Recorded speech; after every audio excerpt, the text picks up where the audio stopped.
This video educational purpose. Hacking কি? একজন hacker হতে হলে আপনাকে কি কি জানতে হবে, কি কি বিষয় লক্ষ্য রাখতে হবে, এই সকল বিষয় জানতে ভিডিওটি শেষ পর্যন্ত দেখতে থাকুন। হ্যাকিং বলতে বোঝায় তথ্য, ডেটা বা ফাইল চুরি করা, কারো অনুমতি ছাড়া কারো কম্পিউটার বা নেটওয়ার্কে প্রবেশ করা। এই প্রক্রিয়ায় জড়িত ব্যক্তিদেরকে হ্যাকার বলা হয়। হ্যাকিং বা হ্যাকার শব্দটির সাথে আমরা প্রায় সবাই কম বেশি পরিচিত। আমরা অনেকেই চাই হ্যাকার হতে, ভবিষ্যতে বা এক্ষুনি একজন বড় ধরনের কম্পিউটার হ্যাকার হওয়ার শখ বা স্বপ্ন আমাদের অনেকেরই আছে। আবার অনেকেই মনে করে যে হ্যাকার হওয়া অনেক সহজ একটি কাজ। যদি আপনিও তাই মনে করে থাকেন তবে আপনি সম্পূর্ণ ভুল। আসলে হ্যাকিং জিনিসটা পৃথিবীর সবথেকে কঠিন এবং জটিল কাজগুলোর মধ্যে একটি। একজন পরিপূর্ণ হ্যাকার হতে হলে আপনার দরকার কম্পিউটার, ইন্টারনেট এবং সর্বোপরি প্রযুক্তি বিষয়ের উপরে অস্বাভাবিক রকমের জ্ঞান এবং সঠিক গাইডলাইন। হ্যাকার আপনি একদিনেই হতে পারবেন না কখনোই। হ্যাকার হতে হলে আপনার দীর্ঘদিন অনুসরণ করে যেতে হবে। সব ধরনের হ্যাকিং টুল, সফটওয়্যার ইত্যাদি নিয়ে অনেক দিন ধরে ঘাটাঘাটি করতে হবে। এইসবের পরেও আপনি হ্যাকার হতে পারবেন এমন কোনো নিশ্চয়তা নেই।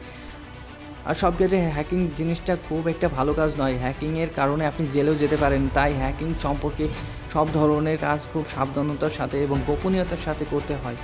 যদি আপনি সিকিউরিটি এবং গোপনীয়তা আরও শক্তিশালী করার ব্যাপারটা প্রথমেই নিশ্চিত না করতে পারেন তাহলে আপনার জন্য হ্যাকিং নয়। হ্যাকার হতে হলে আপনার প্রথমে জানা উচিত পৃথিবীতে কয় ধরনের হ্যাকার আছে। প্রধানত 3 ধরনের হ্যাকার দেখা যায়: black hat hacker, white hat hacker.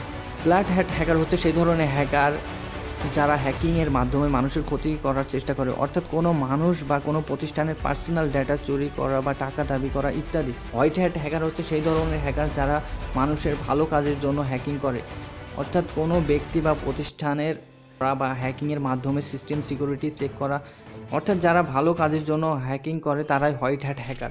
এদের ইথিক্যাল হ্যাকারও বলা হয়। হ্যাট হ্যাকার হচ্ছে ব্ল্যাক হ্যাট হ্যাকার ও হোয়াইট হ্যাট হ্যাকারের মাঝামাঝি পর্যায়ে, অর্থাৎ এরা মাঝে মাঝে ভালো কাজও করে আবার মাঝে মাঝে ক্ষতিও করে।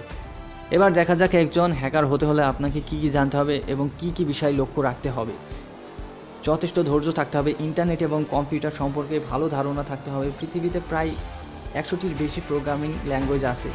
আর হ্যাকার হতে হলে আপনাকে প্রথমেই কোডিং শিখতে হবে। কোডিং না জানলে আপনি হ্যাকিংয়ের প্রায় কিছুই পারবেন না। হ্যাকিংয়ের জন্য আপনাকে অনেক সময় বিভিন্ন ধরনের প্রোগ্রাম তৈরি করতে হতে পারে, বিভিন্ন ধরনের ছোট ছোট সফটওয়্যার তৈরি করতে হতে পারে। আর হ্যাকার হতে হলে আপনাকে সবগুলো কোডিং ল্যাঙ্গুয়েজ না হলে কয়েকটি কোডিং ল্যাঙ্গুয়েজ যেমন সি++, পাইথন ইত্যাদি কয়েকটি ল্যাঙ্গুয়েজ বেশ ভালোভাবে শিখতে হবে। হ্যাকার হতে হলে কোডিংয়ের বিষয়ে আপনাকে এক্সপার্ট হতে হবে। প্রোগ্রামিং শেখার জন্য ইন্টারনেটে বিভিন্ন ধরনের সহজ ভিডিও টিউটোরিয়াল আছে যেগুলোর সাহায্য নিয়ে আপনি সহজে কোডিং শিখতে পারবেন। এছাড়াও বিভিন্ন ধরনের বই কিনতে পারবেন যেগুলি খুব সহজভাবে কোডিং শিখতে পারবেন। উইন্ডোজ বা OS X এর পরিবর্তে লিনাক্স ব্যবহার করুন। আপনি যদি অনেকদিন ধরে কম্পিউটার বা ল্যাপটপ ইত্যাদি ব্যবহার করেন, যদি অপারেটিং সিস্টেমগুলো নিয়ে ভালো ধারণা রাখেন তাহলে আপনি সম্ভবত ইতিমধ্যে লিনাক্সের নাম শুনেছেন এবং অনেকে হয়তো লিনাক্স ব্যবহার করছেন। পৃথিবীতে 96.55% ওয়েব সার্ভারে লিনাক্স ব্যবহার করা হয়। আপনি বিভিন্ন ফ্লেভারের লিনাক্স পাবেন, যেমন লিনাক্স, কালি লিনাক্স, উবুন্টু ইত্যাদি। আপনি যে কোনো এক ধরনের লিনাক্স OS আপনার পিসিতে ইনস্টল করে লিনাক্স ব্যবহার করতে পারবেন। লিনাক্স ব্যবহার করলে আপনি বিভিন্ন ধরনের সুবিধা পাবেন যেগুলো হ্যাকিংয়ের জন্য সবথেকে বেশি দরকারি। পৃথিবীতে 99% হ্যাকাররাই লিনাক্স ব্যবহার করে তাদের প্রাইমারি OS হিসাবে। আপনাকে ওপেন সোর্স সফটওয়্যার নিয়ে কাজ করতে হবে। ওপেন সোর্স সফটওয়্যার হচ্ছে সেই ধরনের সফটওয়্যার বা প্রোগ্রামগুলো যেগুলো ডেভেলপমেন্টে অংশ নেওয়ার জন্য আপনাকে ওই কোম্পানিতে কাজ বা কোনো কর্মচারী হতে হবে না।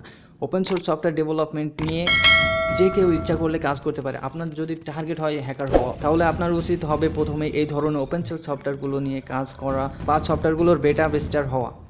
কয়েকটি ওপেন সোর্স সফটওয়্যার প্ল্যাটফর্ম উদাহরণ হলো জনপ্রিয় ওয়েব ব্রাউজার মোজিলা ফায়ারফক্স, জনপ্রিয় ব্লগিং প্ল্যাটফর্ম ওয়ার্ডপ্রেস, বর্ণিত অপারেটিং সিস্টেম লিনাক্স। আপনাকে এই সব কিছু এবং আরও অনেক ওপেন সোর্স সফটওয়্যার সম্পর্কে জানতে হবে এবং এগুলো নিয়ে কাজ করতে হবে। আসলে একটি ভিডিওতে হ্যাকিং সম্পর্কে বলে শেষ করা যাবে না। ভিডিওটি এই পর্যন্ত দেখার জন্য আপনাকে অসংখ্য ধন্যবাদ। যদি ভিডিওটি ভালো লেগে থাকে অবশ্যই একটা লাইক করে দিবেন। আর যদি কোনো মন্তব্য থাকে কমেন্ট করতে ভুলবেন না। আমাদের চ্যানেলটি যদি এখন পর্যন্ত সাবস্ক্রাইব না করে থাকেন অবশ্যই সাবস্ক্রাইব করে সাথে থাকবেন।